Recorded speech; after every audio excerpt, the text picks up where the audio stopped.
Hey, welcome to the Breakaway Podcast. Thanks for joining us in the study of the book of James.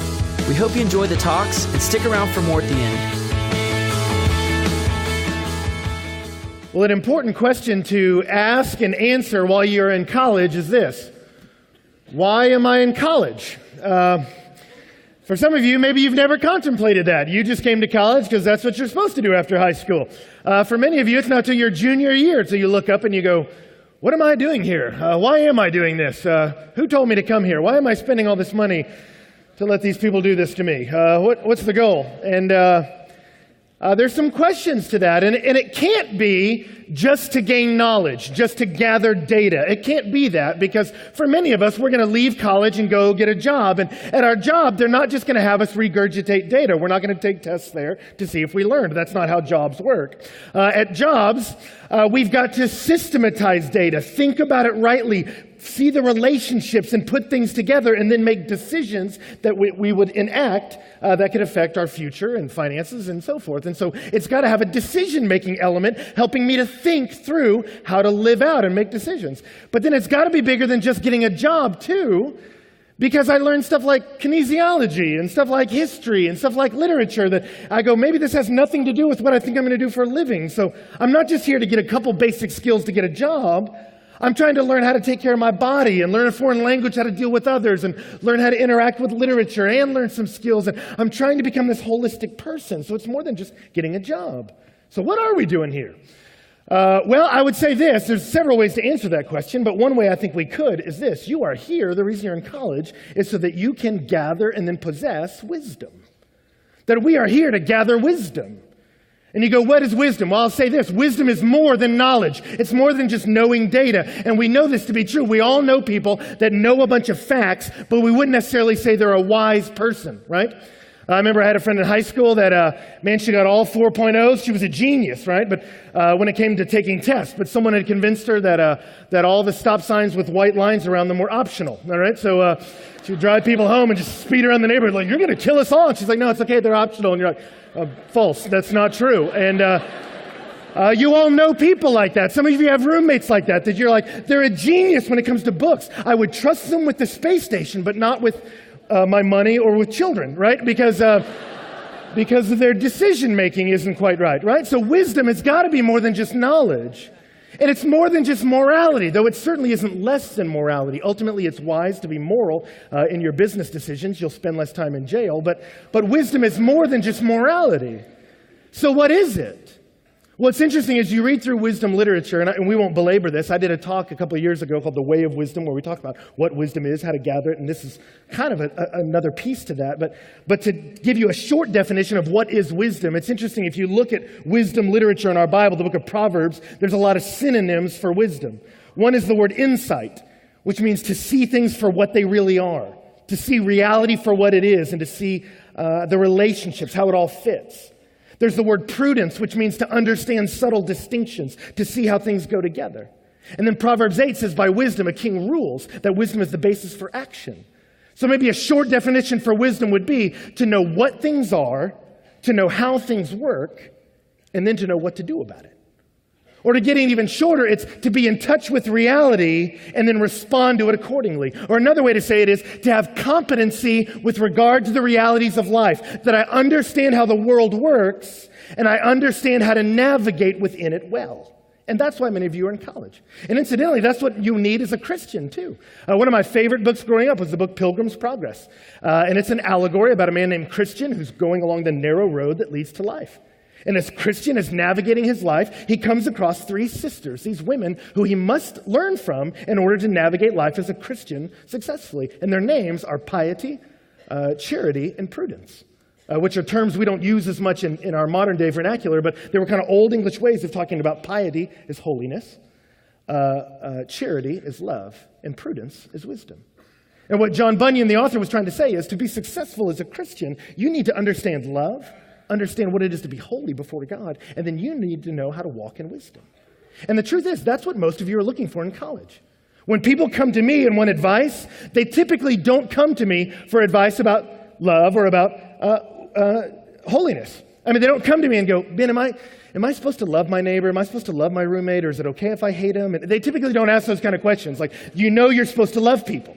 And they typically don't come about holiness questions, about morality questions. Ben, should I be doing meth? I'm not sure if that jives with the Bible. No, you should. Oh, all right. I don't get a lot of those.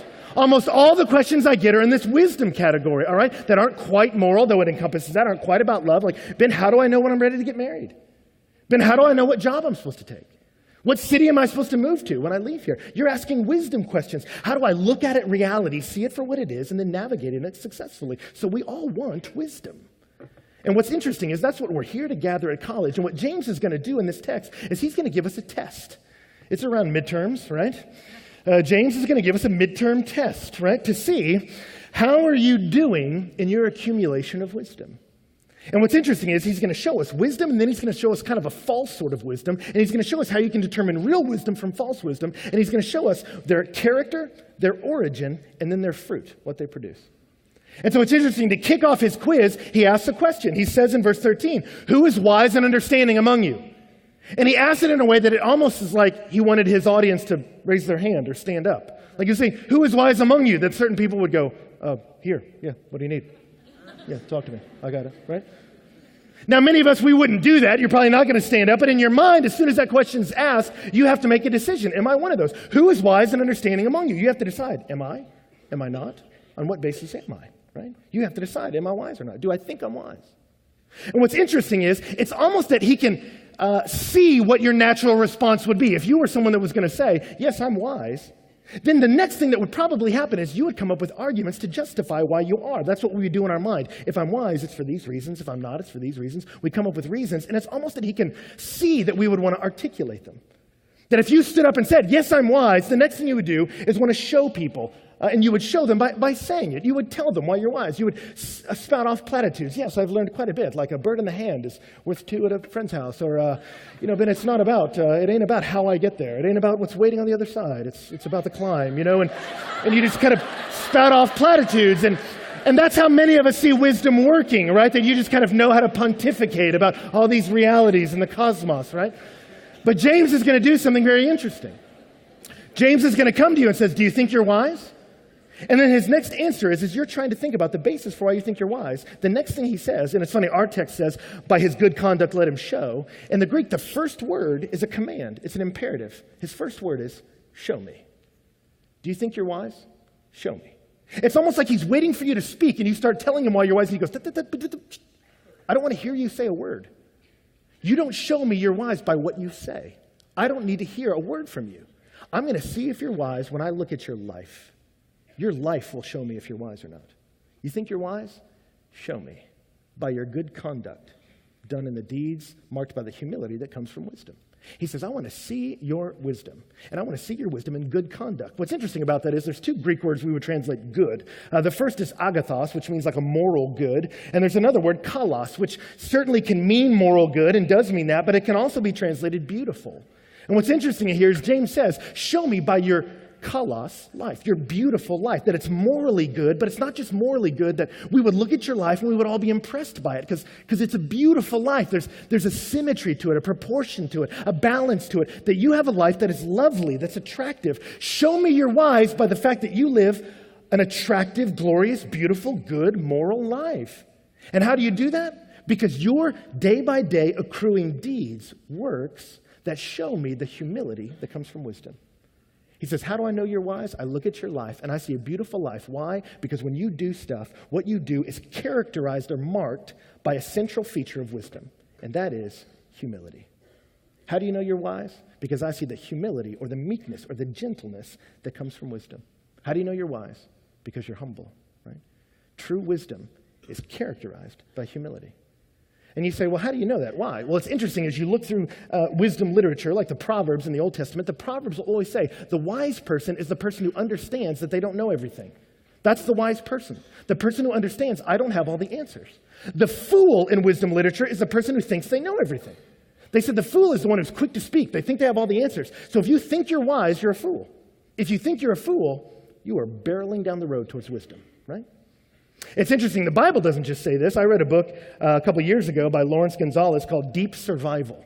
And it was about how to survive in these terrible conditions. And this guy went and researched people who survived, plane crashes and car wrecks and in horrible, shark-infested waters for months and out in the wilderness with nothing but their cunning and a fork, and just people with all these kind of crazy scenarios. And he says, how do you survive in dangerous situations? And you know what one of the number one factors was of how somebody survives? What the most essential thing he said you need in order to survive? Humility. And I remember that shocked me, humility. I thought he was going to say CPR or something like that. You're like, oh yeah, okay, I better learn that. But he says, no, the number one feature you need to be a survivor is you need humility. He says the people that die most often in dangerous situations are the people who know just enough to make them dangerous. That they would be in a hostile territory and they think they know what to do. And they go, follow me, everyone. No. All right, and they're gone. And he tells story after story, from Navy SEALs to astronauts to paragliders, of a guy who had a great day gliding one day. And so the next day when things are going bad, rather than bail out and parachute, he said, I can handle this. I can do anything. And then he crashed and killed himself. And you go, the reason he died was because he had such a good day paragliding the day before. And so suddenly a good day made him think he knew everything. And the reality is the fact that he thought he was wise ended up killing him. And for many of us, man, if you think you're wise, he says, be careful. You're probably a fool. Why? Because humility is a central characteristic of wisdom. Why? Because wisdom takes into account God. Our Bible tells us that the fear of God is the beginning of wisdom. Wisdom begins by realizing this isn't all about me. There's something bigger than me out there. Proverbs 3 will say, by wisdom the foundations of the earth were laid. I can look around at the earth and I can see the way the ground and water and the sky, all this relates, and there's a symmetry and a rhythm to it. And I look, and the world has a rhythm and an order and a sense to it. And I go, the world was crafted in wisdom. It all works. And so then I look up and I go, there was some wise being who made this. And so wisdom starts by realizing there's something bigger than me out there. And he's made all this. He has purposes for it. I'm a part of it. And then wisdom looks at itself and says, for me, I have abilities, I have gifts, I have resources I can use, but this whole show's not about me. But I realize that my knowledge is limited, I don't know everything, and I'm a broken and frail person. I make mistakes. And so a truly humble person is not someone who beats himself up and goes, I'm a loser, I'm not really smart, no, I'm dumb, just call me dumb from now on. That's not true wisdom. True humility is somebody who says, you know what? I have a good, reasonable approximation of myself. I've been given gifts, I can do certain things. But I'm not the centerpiece of history. There's someone bigger than me. He's got a plan, and I'm going to discover what it is. And so true wisdom is marked by a humility of not seeing myself as the centerpiece. By contrast, he's going to show us the opposite character of wisdom, and he says in verse 14, but if you have bitter jealousy and selfish ambition in your hearts, don't boast and be false to the truth. He says, and so true wisdom has humility as a central characteristic. And so therefore, if you have envy in your heart or selfish ambition, he says, don't boast about that. If you're envious of other people or ambitious about raising up your own status, don't be proud of that. Because the truth is, you're lying to the truth. What he means by that is, you're deceiving yourself about what wisdom is. Because a central characteristic of wisdom is humility. And so if you're not humble, you've got something, but it's not wisdom. And so he says, true wisdom is humble. If you're envious or ambitious, you've got something else. What does he mean by envy? He means, really, it's the word zelos. It's the word for zeal. It can mean a good thing, like a zeal or a jealousy, like God is jealous. He wants us to worship him alone. Why? Because he's the only one worthy of it. It's a sensible position on God's part, right? And somebody can be zealous for God, wanting to honor him. But here he says bitter envy, and what it means is that kind of zeal of I want to honor God and turning it inward and saying, no, I want honor to me. Envy is a dark thing. It gets weird, and he's talking about the negative. It's because I want to possess things that aren't really mine. And so if you're envious, he's going to say, be careful. If you look around and you see people and they have what you want and you want it and you want harm on them, that's a problem. You see this word used that way all through the book of Acts. You see teachers who watch the apostles rise up in the attention of people, the affection of the people, and suddenly they're getting big audiences as they preach the gospel. And there were other teachers who got jealous and tried to hurt them. And that's envy. That you have what I want, and so I want you to be hurt and I want what you have. Right? That's cancer. That's a bad deal. So if you're out there and you see somebody, man, that you're used to being the cute one and suddenly they look too cute and you just hate them for that, you're like, you need to die, right? Or break a leg and be sequestered and just off elsewhere where none can see you. I mean, if that's you around someone, you be careful, right? Or man, if you're envious and selfishly ambitious, meaning, man, you want to be raised up. If you walk into a group and you see someone in a leadership position, you go, that person's a fool. They shouldn't be leading this group. I should have the power they have. They should be shot and I should take over. All right, if that's you, if you walk in and you go, you know what? I want what they have, and I don't like them for having it, and I want to see me rise. If that's you, you be careful, because you are automatically not wise. A fundamental characteristic of wisdom is humility. If you want to raise up you and empower you and go you got something, but it ain't wisdom. So you be careful. And actually what he says is what you have is not just not the wisdom from God, it is the exact opposite. He says this is not the wisdom that comes down from above, but it's earthly. Earthly means, in this sense, it's opposite of heaven. He says the problem with this kind of wisdom is this. If you're just all about just raising you up and go you, the problem with that is you've taken heaven out of the equation. You've lost that there's a big author to the story, and there's a big story around you. And you've made this whole thing about you and your little mountain and your little kingdom and your power and your glory. And at that moment, you've become a fool. You become a fool because you've lost a sense of the big picture. So he says you're earthly. But not only are you earthly, he says you're unspiritual. It's not that you've just become disconnected with God. You're actually unspiritual. You're actually anti what God's about. And then he goes further and says, and you know what? It's demonic. It's the exact opposite. Man, that what you have with God is, man, when you have God giving you true wisdom, it makes you humble that you see, I'm not really in control. God is, and yet he has gifted me and I can use those. But if you move over and say, no, I've got gifts and I'm going to use them for my power and my glory, he says, you've ceased to be wise and you've ceased to follow God. What you're doing is literally, he says, daimonides, pertaining to demons, demon-like, demonish. What you're doing is bad news. And it's the opposite of where God's going. So if you're out there and you're walking into, and particularly he's talking about Christian circles, if you're walking into Bible studies, if you're walking into churches and you fold your arms and analyze them and go, I would do it different because I am wise and they are fools. And if you're just kind of that person who's envious of their leadership and ambitious for your own glory, you be careful. What you're playing with is very dangerous. He says it's evil. Now, some of you go, where does he get off calling it evil? Why does he call it demonic? I mean, that seems harsh. But then he gives us the reason in verse 16. He says, for where jealousy and selfish ambition exist, there will be disorder in every vile practice. He says the reason you know this other kind of wisdom is demonic is because look what it produces. If you're envious and selfishly ambitious, what comes out of it? He says what comes out of it is disorder. Really, it's the word instability. If you go into a community of people and you want glory for you and power for you and everyone to be beneath you, you will introduce into that community instability. And we all know this. I mean, think of your favorite sports team. Think of any sports team, any sport. What happens when some wonderfully gifted athlete gets there that's all about himself? What happens to the team? He won't pass the ball because he wants to make sure he gets a triple-double. He wants to make sure that his stats look good. What's going to happen to the team? Team's going to lose every game. And he's going to hurt the team dynamic. He's going to throw instability, disorder into the system. He's going to break down the community because of his own selfishness, right? That's what happens. Think what happens to a band. You get a band together, they start making great music. The lead singer starts realizing everyone's cheering for him. He thinks he's awesome. Suddenly he's like, I don't need the rest of them, right? And he quits the band and he tears the band apart, right? You get Oasis, right? Where music is over. Why? You have destroyed the producing of music. You've destroyed the community of the band. Why? Because you were all about you. When you get selfishly ambitious and envious, what happens? You put instability into the system. You break the system apart. And he says what happens at that moment is you not only get instability, you get every kind of vile practice. Once you decide to walk into a system and you carry with you envy and ambition, what you're going to do is you're going to tear apart that community. And I got to tell you, if you're walking into a church, if you're walking into a Bible study and you walk in and you go, I want to run this.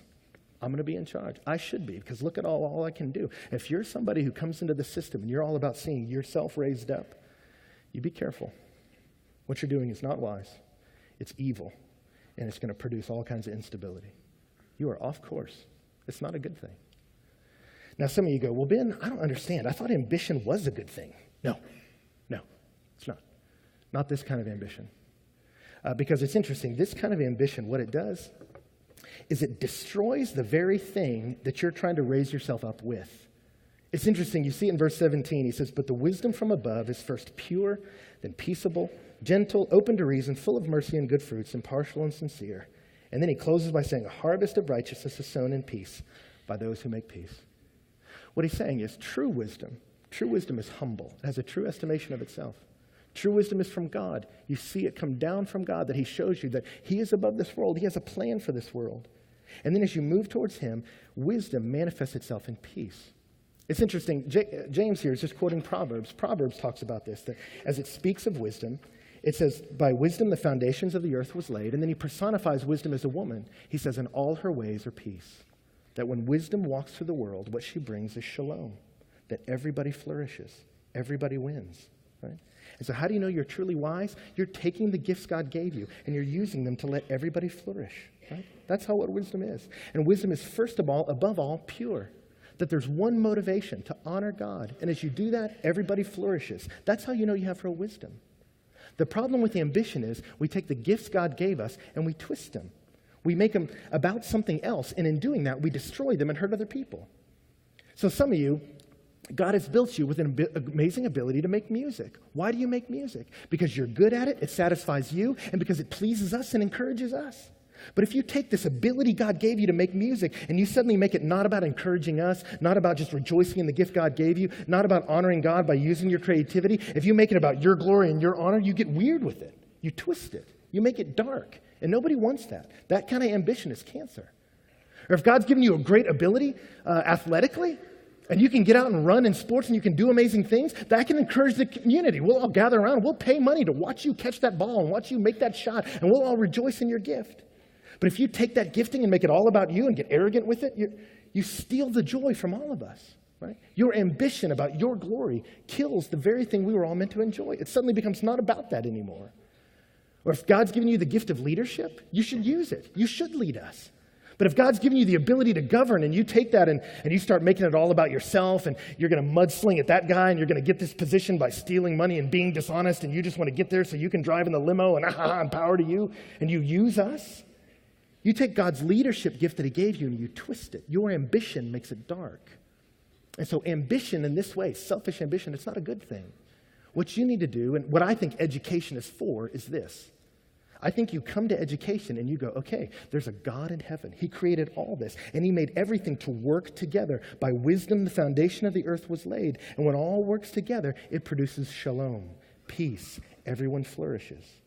So as I enter into this system, I'm not the center of the universe. I'm just this little blip on the human story, but I am part of the human story. And God's given me gifting. And so why do you go to school? You go to school to learn how he built you, what he gave you that can serve the community and honor God. So you walk in and you do a little bit of everything. You take some math, you do some science, you do all this stuff. And as you do it, you begin to learn. Some of you will move towards numbers. And you'll rejoice in how they work, their symmetry, the order of it. And as you answer a problem, you'll be thrilled with such joy, you'll go, give me another one. Others of us, when it comes to math, we look at it and we go, God, I feel sick. And it just steals all our energy. And you go, I just want to sleep and quit. And, like we just don't like it. It steals life, right? Others of you, man, when you get out on the athletic field, that's where it makes sense. Maybe test taking is hard for you, but for you, you just love to run fast and jump high, and you can do amazing things with your body. Others of us, as soon as we walk on the athletic field, we go, here comes the shame. Let's just get it over with. As soon as you start, you don't know how it all works, and it's confusing and scary, and people laugh, and you just apologize and run back, right? Because it doesn't make sense for you. Others of you love to read literature. Man, if I gave you 2 hours to do whatever you want, you would steal away and write poetry, right? Because you love to take words and make them rhyme and breathe life, right? For others of us, for me, I thought good husbands were supposed to write poetry. I mean, every time I've sat down, I'm just like, I just hate you. The poems make me feel bad. They make me hate life. I mean, poetry makes me angry, all right? I just go, it's not what God built me to do. And so why are you at school? You're taking a little bit of everything. You're doing all this stuff, and really by a process of elimination, you start to discover, I think God built me to do this. I think he built me to use these gifts. But you see them as gifts. God gave me these gifts. And so you don't become arrogant. It's ridiculous for us to take gifts God gave us and use them to make ourselves arrogant, our own selfish ambition. They were gifts. Remember, it used to drive me crazy, and I think he's cooled out now, but back in the day when Shaq was just first starting out, man, he would be so arrogant sometimes. And I would just be like, you didn't do this to yourself, bro. You came out like 7 feet tall. You know what I mean? Like, what business do you have being arrogant? Like, yeah, I'm better than all you guys. You had no control over this. It would be ridiculous if you weren't good at basketball. Like, don't be arrogant. That doesn't make sense. Be humble because it was a gift. And for you, if you take your ability to think well, your ability to lead well, your ability to create art, and you go, yeah, this is all about me, and I'll use it for me, and stand on your mountain and try to push us down, and you make it selfishly ambitious, you're evil. He says, that's evil. You don't want to do that. That's demonic. And it produces disorder, instability, and you hurt people, and that's not what that gift was for. But true wisdom is to be humble, to say, I didn't make any of this, but somebody did. And he made me, and he put me in this world, and he gave me gifts. And this gifts he gave me, I'm going to use them in a pure way. And what is that going to look like? I'm going to ask God to give me wisdom as I learn about his world. And as I understand reality, he's going to give me an understanding of how to navigate in it. And as I navigate in it and move towards his people, the Bible tells me that wisdom, all her ways are peace. And so as I begin to use my gifts, I use them in a way that brings peace. It's peaceable. It's gentle to people. It's open to reason. It listens to people. It's filled with compassion for people. This gift is meant to serve them. It's impartial. It's sincere. It's not hypocritical. It's not, I'm doing this, but it's really about this. It's all sincere. It's about one thing. And what I do is I begin to sow peace into the system. And what I harvest is righteousness. He says, that's the goal. That's what you're meant to do. That's a truly wise person. So finally, you say, man, where does wisdom come from? Well, it's interesting. Chapter 1 told us. He says, if any of you lacks wisdom, let him ask for it, and God will give generously. God is the giver of wisdom. It's the wisdom down from above. He gives it. It's interesting in Proverbs, when you see wisdom, God, the writer of Proverbs personifies wisdom as a woman. And it says, by her the foundations of the earth were laid. And then in John chapter 1, you see as he describes Jesus, he says, Jesus is the one who created all this. Jesus is the embodiment of wisdom. And then Paul will say it directly. Jesus has become for us wisdom. That our wisdom, our way to get it from God, comes through the only mediator between God and man, the man Jesus Christ, who came to us, and though he was God made man, he was humble.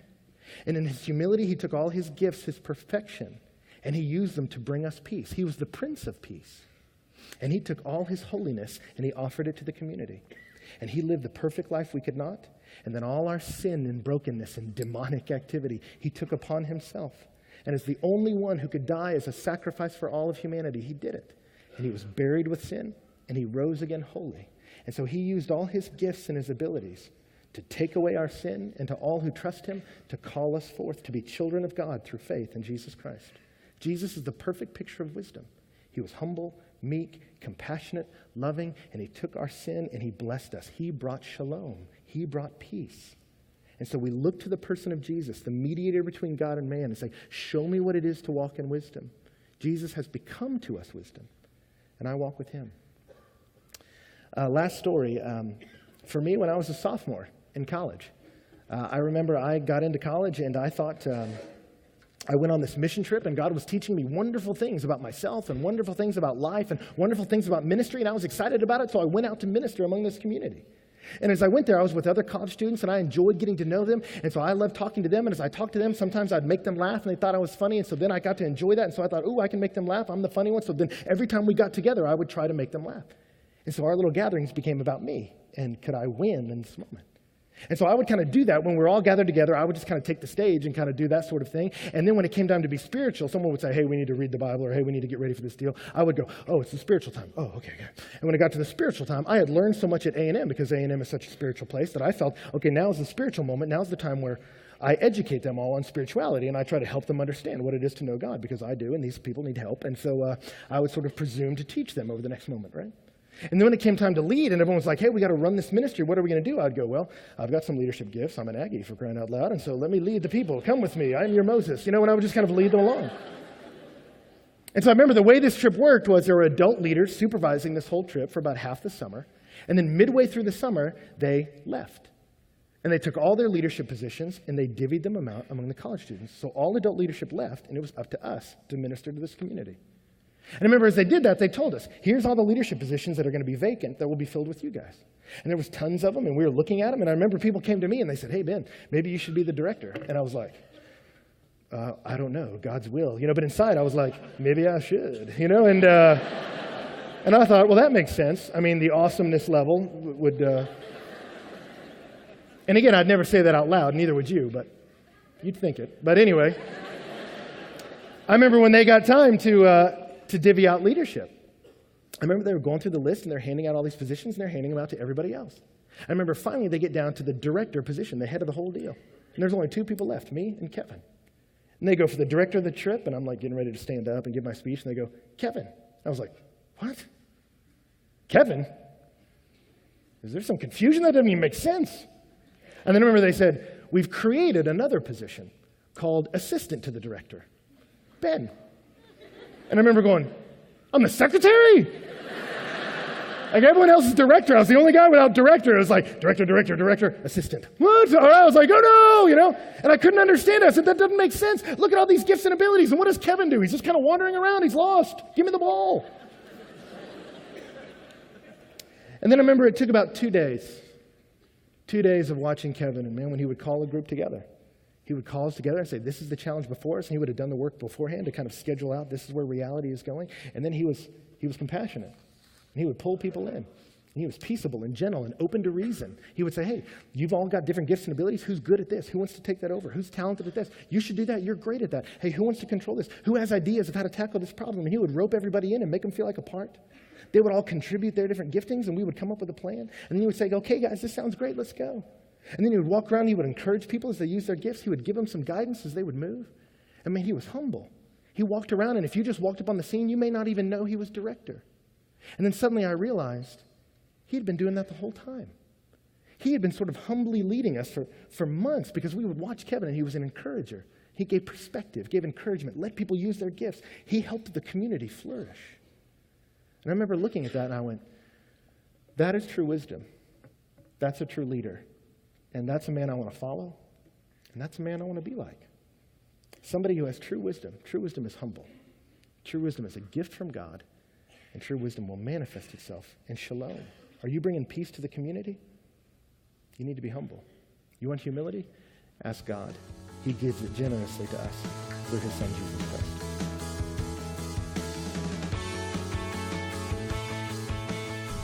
Well, thanks for joining us here on the podcast. And we're in the Breakaway office today with some of our volunteers. So say hello, everybody. Hello. Hey. Okay. So we actually have a media team that helps us with these podcasts, and they're amazing. And so they're joining us as we're recording this. But Ben, we just want to say that was a great job last night. Book of James, chapter 3. We're continuing with just the straightforward message that James, pretty much lays out and that you presented last night. So thanks for that. Well, thanks, man. Yeah, it's been fun, man. Like I was telling you earlier that. Typically when I study a text, I do like research, commentaries, just working on like what it says. And by the end of the research phase, I got like 15, 20 pages of, oh man, I got to cut all this data out. But with James, he's so straightforward and so like this, then this, then this. Like it's not hard. Like I was done in 4 pages. You're like, oh, there it is. So it's just real. It's not hard to figure out what he's saying. If you're envious, you're demonic. Oh, okay. I mean, it's hard to deal with what he's saying, but it's not hard to understand what he's saying, So. Well, it was cool last night, just seeing college students kind of perk up when you were talking about wisdom and how it's very clear. A lot of times I think students go, well, where do I go after I graduate, and who am I going to marry, and what job am I going to get, and where am I going to live, and helping us to understand last night, just James' presentation of wisdom and that it's clear, and that God's purposes for us and the wisdom that he has for us is very clear. And so that was a good way for, I think, a lot of us to begin to think through how wisdom impacts our life. Yeah. Well, and it's cool, like, it's not hard to understand where he's going, but it is a bit of a challenging argument when you look at kind of even the way he unpacks it. He says, do you think you're wise? Well, if you envy people, you're not. And you're like, what? Like, what does envy have to do with wisdom? Like, you don't put those together. So initially his argument is a little confusing. And I think he did that on purpose to kind of shock you. Like, excuse me? Like, if I'm envious, I'm not wise? Like, I wouldn't even put that together. But then he walks you through it. And they all understood it. Again, he's talking to a Jewish audience. They understood wisdom produces shalom, peace. But he waited to pull peace out to the end of the argument. So he goes, do you think you're wise? Well, if you're envious, you're not. Why? Because envy always produces strife, and wisdom always produces peace. So, you see? And so you're supposed to get to the end and go, oh, yeah, all right. You know, it's kind of a bummer. But it's good. I mean, it's a good point, you know. Right. And convicting about envy. What's interesting about this text is, I mean, when you look at it, I don't want to give away too much of next week, but next week is going to be like, next week is the pinnacle of the argument he's been building over the last couple weeks. And so if you're reading through the text of James, which I hope people are, you realize that wisdom isn't even his main point last night. I mean, that wasn't, he's not even driving at, oh, let me really unpack to these people what wisdom is, how to embrace it. That's not where he's been going. Like, if you look at what he's been doing, he talked about how you're calling yourself religious, but you're not caring for people in need. And then he talks about the tongue 2 weeks ago. And when you talk to people, the way you're talking is hurtful and doesn't help people. And then he's moving here and saying, and you're envious and you're ambitious, you're self-seeking. And then he's going to move on and next week really hammer that. And you see what he's looking at is there's people and they're calling themselves spiritual, but everything they're doing is destructive and hurtful and damaging to the community. And it's almost like that's how you can look at this and you go, I wonder what James's original audience was like. And you go, well, just reading through this, they were a group of people that were gatherings of believers. And you can see there's people who thought they were wise, maybe wanted to be teachers. But when they come into the community, they're dividing people and they're hostile and they're hurting people's feelings. And you can almost see James sitting there and he's hearing about this and going, I got to address this.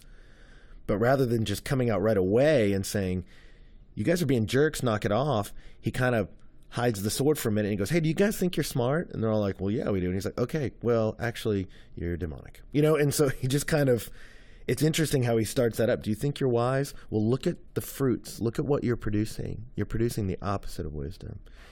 And then really next week, he's going to get to the root of their problem. This is y'all's real issue. And your real issue is causing a lot of dissension in the community. And so really what James is trying to do is bring peace and healing to the believing community. And I think that's good. And I'm excited about keeping going, man. Yeah, and so last night we were in Rudder Auditorium on campus, and the week before, or just like a few days before us, it was kind of unique thing. The President of the United States was on campus and used the same auditorium to kind of hold an assembly there, and it was just very sobering for us to think that, you know, God has allowed us to be on campus, in the heart of the campus, and at the same, you know, week we've got leaders from all over the country and people using that same space that we use to worship in on Tuesday nights, and I'm just really grateful that God's allowed us to do this and to be at A&M with Breakaway, and that the campus has favor on us and that we're allowed to just use it to worship and to do what we do.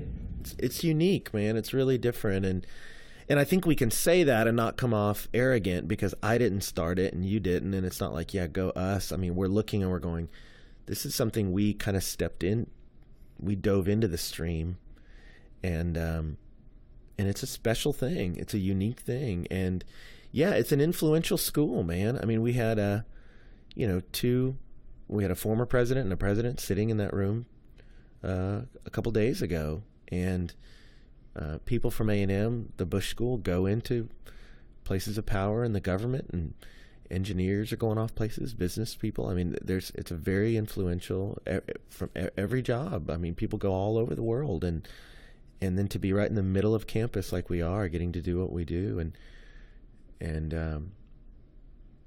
it's just very special. And it is cool that we get to work with the university the way we do, and it's just it's a special thing. Yeah, and I know last night you even challenged us just to pray for our president, pray for our country, and it was kind of in the middle of the announcement time, but it was a good reminder for all of us just to be prayerful and be grateful for the country we live in, and just even remembering to pray and to be people of prayer.